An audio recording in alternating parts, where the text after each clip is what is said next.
ஐயா வைகுண்டர் இந்த கலியுகத்திலே வாழுகின்ற மக்காக அருளித்ததுதான் அகிலத்திரட்டு அம்மானை. அற்புதமாக இந்த அகிலத்திரட்டு அம்மானையே அடியெடுத்துக் கொடுத்த வரலாறை ஐயா அழகாக நமக்கு சொல்லுகிறார். ஆண்டான ஆண்டு 1016 கண்டானை கண்டேன் கார்த்திகை மாதம். எங்கே கண்டானை கண்டேன்? துவாபராயுகத்திலே இந்த உலகத்தில் இந்த பாரத போர் வராமல் தடுக்க வேண்டுமென்றால் அது உன்னால் மட்டுமே முடியும் என்று அவனை உணர்ந்து தன்னுடைய அன்பால் கட்டி இந்த உலகம் முழுக்க இருக்கிறவன் நீதான் என்று அன்று உணர்ந்து கண்டானே அந்த சகாதேவன். அந்த சகாதேவன் தான் இந்த யுகத்திலே அரிகோபாலனாக பிறப்படுத்தி இருக்கிறார்.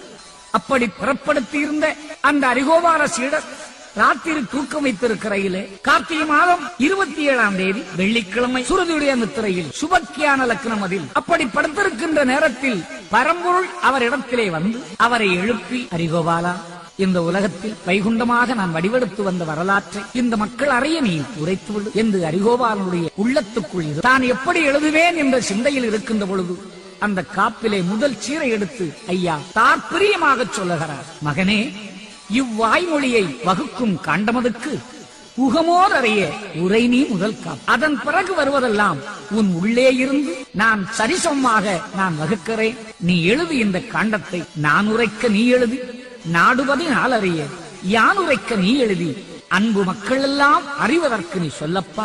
அது மட்டுமல்ல அரிகோபாலா, இதை வாசிக்க கேட்டு மகிழ்ந்திருந்த அன்போருக்கு பூசித்து நின்ற பூரணங்கள் கிட்டுமடா. இந்த அகிலத்திரட்டு எங்கே வாசிக்கப்படுகிறதோ அதை மகிழ்ந்திருந்து கேட்ட மக்களுக்கு அவர்கள் வேண்டி நின்ற வரங்கள் அத்தனையும் கிட்டும். அப்பன் பரம்பொருள் சொன்னதை இந்த ஏட்டு மூலமாக நமக்கு விளக்குகிறார்.